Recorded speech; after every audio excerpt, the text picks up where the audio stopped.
En siglos pasados, las mujeres nobles eran educadas para ser consortes. Muchas de ellas hicieron papeles muy destacados como reinas o emperatrices, pero hubo otras para quienes ese destino resultó completamente trágico y desgraciado. Ese fue el caso de Sofía de Gothenburg, que fue reina de los Países Bajos y de quien les hablaré a continuación.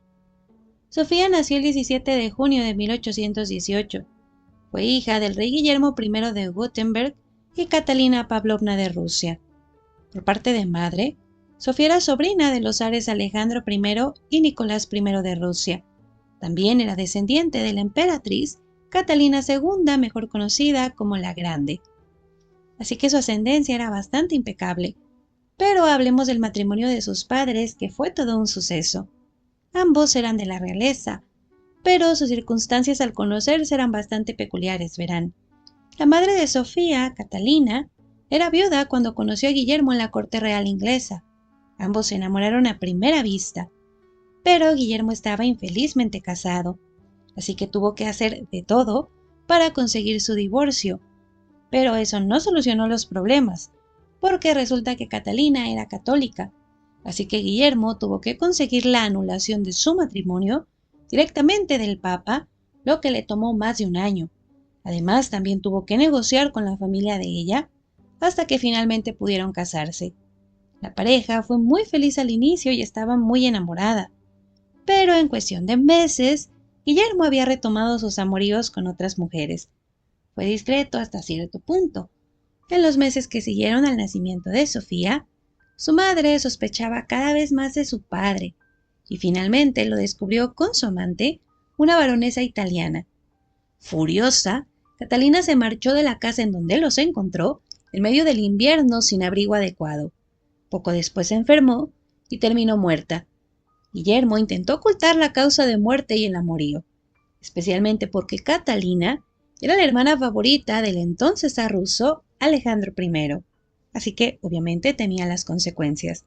Al final el escándalo logró controlarse y Guillermo volvió a casarse, buscando una mujer que fuera físicamente muy parecida a Catalina, pero además también la presionó para que se comportara como Catalina. Obviamente ese matrimonio no funcionó, pero bueno, fue bajo esas circunstancias que con solo meses de nacida Sofía quedó huérfana de madre y bajo el cuidado de su nueva madrastra, con quien sin embargo nunca tuvo una buena relación. Pero con su padre y su hermana mayor fue muy cercana, sobre todo a su padre, quien a pesar de haber sido un infiel y de tener muchos escándalos personales, la verdad es que fue muy buen padre, pues siempre se encargó de que sus hijas fueran bien cuidadas y sobre todo bien educadas. Contrató las mejores institutrices extranjeras para que las niñas aprendieran varios idiomas. Pero su educación no se limitó a eso. De hecho, ellas recibieron educaciones dignas de cualquier príncipe de su tiempo. Incluso, Guillermo las llevó de viaje a diferentes países para que conocieran la cultura y grandes profesores. Gracias a esto, Sofía creció con opiniones fuertes en cuanto a la política, la literatura, la sociedad y la guerra, algo que no era común en las mujeres de su tiempo. Además, su padre solía visitarla todos los días y cuidarla cuando estaba enferma, lo que no hacían los nobles de su tiempo. A pesar de eso y del claro amor que Guillermo tenía por sus hijas, él quería que ellas tuvieran matrimonios dinásticos. Podrán pensar ustedes que eso era normal y hasta cierto punto sí, pero esta era una época en la que ya los matrimonios dinásticos pues no era necesariamente la regla.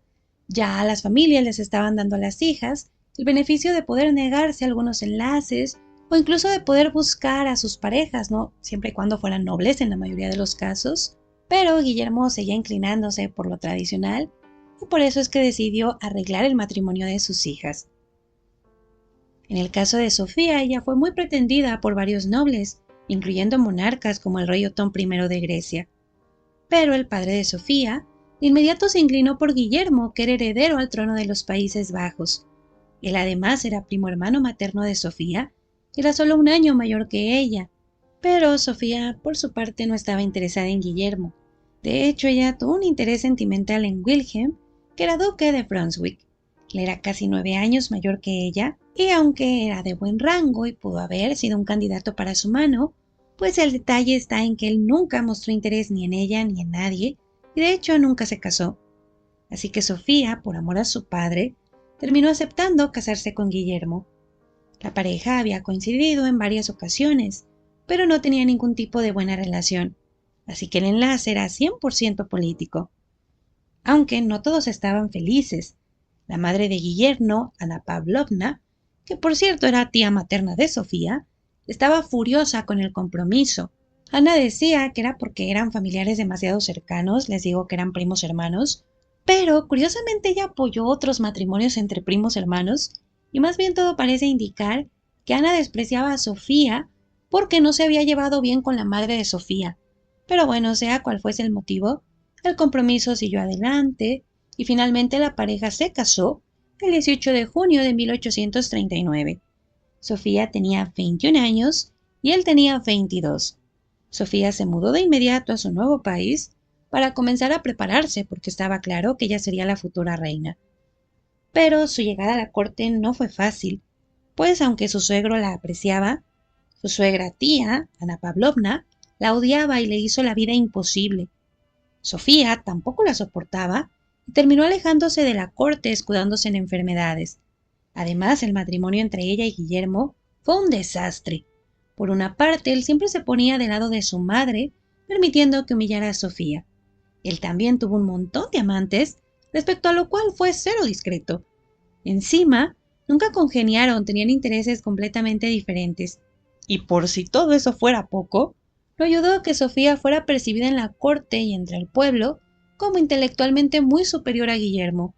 La propia Sofía describía que Guillermo no tenía madera para ser rey y que no tenía el más mínimo intelecto. Pero aun si todo eso podía ser tolerable y relativamente común en las parejas reales de su tiempo, había otro aspecto que por lo menos para Sofía no era ni tolerable ni negociable. Y es que en el año 1843 ella envió una serie de cartas a su suegro, el rey Guillermo II, en las cuales acusó a su esposo de maltratarla y de obligarla a realizar actos indignos de una mujer moral. Desde luego que no especifica a lo que se refiere, pero para Sofía era tan insoportable que le pidió a su suegro que la dejara divorciarse. Ella consideraba que como para entonces ya había dado 2 hijos a su esposo, el príncipe Guillermo, nacido en 1840, y el príncipe Mauricio, nacido en 1843, pues el divorcio podía ser una opción viable. Ella además le aclaró a su suegro que no deseaba dinero, solo una propiedad y que la dejaran criar a sus hijos durante su infancia. Pero su suegro no apoyó el divorcio y los forzó a mantenerse unidos. Al inicio se pensó que después del nacimiento de los hijos, pues ellos iban a tener una mejor relación de pareja. Pero no. Las cosas entre la pareja empeoraron drásticamente. Guillermo y su madre tenían su propia opinión sobre cómo debía ser la crianza de los hijos, y no dejaban que Sofía interviniera, lo que obviamente provocó muchas peleas al interior de la familia. Fue entonces que a Sofía se le permitió instalarse en una propiedad independiente a su marido, en donde dedicaba su tiempo a estudiar y discutir temas académicos que le interesaban. Sin embargo, todavía tuvo que mantener la imagen pública de un matrimonio funcional, tenía que seguir reuniéndose con su esposo con frecuencia, pero por lo menos tendría un poco de espacio y podía estar un poco alejada de su esposo, lo que sin embargo no ayudó. Ella siguió quejándose de los maltratos de su marido. Por ejemplo, en el verano de 1486, Sofía aseguró que Guillermo, sin motivo, había irrumpido en su dormitorio para rasguñarla, lo que le dejó marcas en su cuello y brazos. Esta queja y todas las demás fueron desechadas, pero de igual forma la pareja tuvo que seguir unida. El 17 de marzo de 1849 murió el suegro de Sofía, el rey Guillermo II. Entonces el esposo de Sofía se convirtió en rey como Guillermo III y Sofía en su reina consorte. La pareja real se mudó al palacio principal para iniciar con sus nuevas funciones. Desde su nueva posición de reina, una de las primeras acciones de Sofía fue imponerse a su suegra, Ana Pavlovna, a quien relegó y despojó de cualquier autoridad. Además, también le redujo los ingresos, lo que llevó a la reina viuda a tener muchos problemas económicos. Pero el placer de ser reina le duró bastante poco, y desgraciadamente no pasó mucho tiempo antes de que Sofía fuera golpeada por la tragedia. Su segundo hijo, el príncipe Mauricio, murió con solo 7 años, el 4 de junio de 1850, a causa de una enfermedad que aparentemente no se trató bien porque había dos médicos que no se ponían de acuerdo, uno contratado por Sofía y otro por Guillermo. Pero bueno, al final la muerte dejó a Sofía destrozada. Además, en su nueva posición como reina, Sofía tuvo que proveer otro heredero a la corona, así que volvió a unirse a su esposo y un año después nació su tercer y último hijo, el príncipe Alejandro. Pero eso no alivió su pena ni mejoró su matrimonio. Guillermo se embarcó en más amoríos y su carácter era peor que nunca. Sofía lo describía como perturbado, absurdo, inhumano y loco. Quedó claro entonces que ni el tiempo ni la corona ayudarían a mejorar la relación de la pareja, así que Sofía nuevamente propuso un acuerdo de divorcio, apoyándose en el tío de su esposo, el príncipe Federico, a quien Sofía era muy cercana y quien era su confidente. Fue Federico quien finalmente medió la situación y encontró el arreglo perfecto, pues Guillermo también quería divorciarse, pero su consejo no se lo permitía, pues en esa época se pensaba inconcebible la idea de un rey que se divorciaba.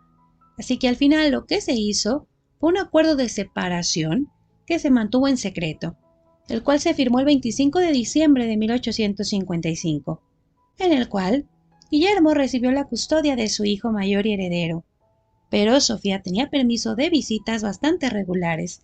Además, el hijo menor de la pareja, que entonces tenía 4 añitos, quedó bajo la custodia de su madre hasta que cumpliera los 9 años.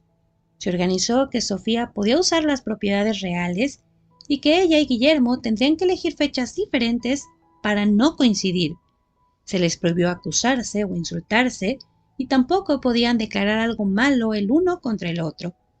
Y claro que como este acuerdo no era un divorcio legal, sino una separación privada, estaban obligados a mantener las apariencias en público y presentarse en eventos como un matrimonio armonioso.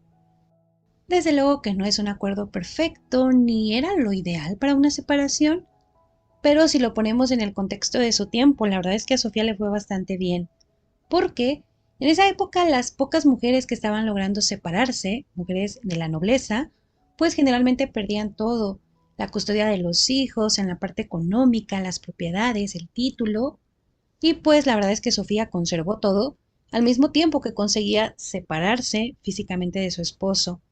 Y esto se debe, digo, el hecho de que le fuera bien en el acuerdo, no a que su esposo fuera muy complaciente, sino al tío que les decía, al príncipe Federico, que intervino a favor de Sofía.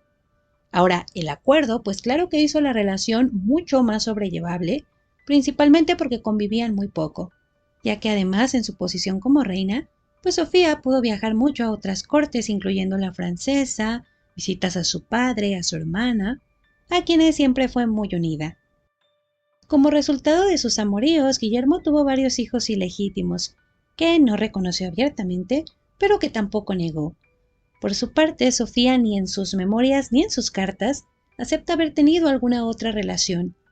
Pero rumores aseguraron que después de la separación con su marido, tuvo por lo menos 2 relaciones, una con el oficial Jonker Wilhelm, de la cual no hay evidencia que lo confirme, pero es un hecho que Jonker durante años ocupó una posición importante dentro de la casa de la reina, lo que se interrumpió súbitamente cuando el rey Guillermo ordenó que él fuera removido del puesto, también que fuera dado de baja del ejército sin honores en 1865. Los motivos nunca se hicieron públicos, pero en ese punto la relación entre Sofía y Jonker, o la supuesta relación, era algo muy comentado, así que la mayoría de sus contemporáneos consideraron que esa fue la razón detrás del despido. En cuanto a la otra supuesta relación de Sofía, pues fue mucho menos escandalosa. Todo inició en el año 1857, cuando a ella se le comenzó a relacionar con el conde de Clarendon, Frederick Villiers, que era 18 años mayor que ella. Nadie sabe cómo se conocieron, pero comenzaron a escribirse un montón de cartas secretas que enviaban a otras direcciones usando otros nombres. Algunas de las cartas que se conocen demuestran que hablaban de cosas artísticas, así como de sus familias. Él se refería a ella como querida Sofía, y para Sofía él era tan importante que él escribió una autobiografía para dedicársela. Pero bueno, la verdad es que no está claro si esos fueron romances o si nada más fueron amistades. Lo que, sin embargo, sí está claro es que ella mantenía correspondencia con muchas personas, con las que hablaba principalmente de literatura y política, incluyendo artistas famosos de su tiempo y gobernantes como Napoleón III y la reina Victoria. Sofía también enfocó sus energías de reina en apoyar causas contra el maltrato animal, así como financiar programas para los artistas. Además, también apoyaba obras caritativas, principalmente un hospital que fue llamado Sofía, el cual atendía a niños. Era común ver a Sofía con sus hijos visitando exposiciones industriales. Ella tenía un especial interés por la educación, así que por eso creó muchos programas, los cuales abarcaban niños, pero también abarcaban personas con discapacidad intelectual. También destaca el apoyo que Sofía entregó al movimiento feminista que se presentó en los Países Bajos en el año 1871. Sin embargo, los últimos años de vida de la reina se vieron marcados por el conflicto entre ella y su hijo mayor, el príncipe heredero Guillermo, quien desarrolló una personalidad demasiado rebelde. Bebía mucho, apostaba y tenía muchos amoríos muy polémicos. Encima, su carrera militar no era nada exitosa. Él era irresponsable y tenía muy mala fama. Por eso, princesas de toda Europa rechazaron sus propuestas matrimoniales, por lo que terminó enamorándose de una noble de los Países Bajos que se decía que era una de las hijas ilegítimas de Guillermo, por lo tanto sería su media hermana. Esto nunca se ha comprobado, pero el hecho es que ella tenía un rango inferior al de él, así que Sofía y Guillermo le prohibieron que se casara con ella. El conflicto se hizo cada vez más grande y él terminó siendo desechado como príncipe heredero. Así que, furioso, se autoexilió en París, donde murió soltero a causa de una enfermedad. Por otro lado, el hijo menor de Sofía, Alejandro, era todo lo opuesto. Era responsable, respetuoso, callado y estudioso, por lo que fue el hijo favorito de su madre, a quien fue sumamente unido. La reina Sofía murió el 3 de junio de 1877, poco antes de cumplir 59 años. Antes de morir, pidió ser enterrada con su vestido de novia, porque para ella su vida había terminado el día que se había casado. Una vez enterrada, su esposo comenzó a contemplar la idea de casarse de nuevo. Pensó en su amante, una actriz francesa, pero por consejo de sus políticos, tomó a otra princesa. No fue feliz en ese matrimonio tampoco, pero sí fue un matrimonio menos tormentoso. Ninguno de los hijos que tuvo Sofía llegó a reinar, ya que ambos murieron antes que su padre y ambos murieron solteros y sin hijos. El menor, Alejandro, fue el heredero de su madre, pero él nunca se recuperó de la muerte de ella, y aunque comenzó a buscar esposa para remediar su soledad, ningún proyecto tuvo éxito. Sofía, antes de morir, había asegurado que aunque Alejandro era el mejor de los hombres, no tenía encanto para las mujeres ni interés en ellas. A la muerte de Guillermo III, le sucedió la única hija que tuvo con su segunda esposa y se convirtió en la reina Guillermina, de quien desciende actualmente la familia real de los Países Bajos. Y pues nada, chicos y chicas, ese es un resumen de la reina consorte de los Países Bajos, Sofía, que bueno, pues el matrimonio de sus padres fue bastante peculiar, ¿no? Cómo se dio todo. El de ella pues fue completamente desastroso, de su esposo se dicen muchas cosas, pero pues bueno, al final de cuentas creo que lo bueno de su historia es que ella consiguió a pesar de todo tener un poquito de libertad, de independencia. Es muy trágico también lo que pasó con sus hijos, pero pues nada, yo espero que les haya gustado el video y muchísimas gracias.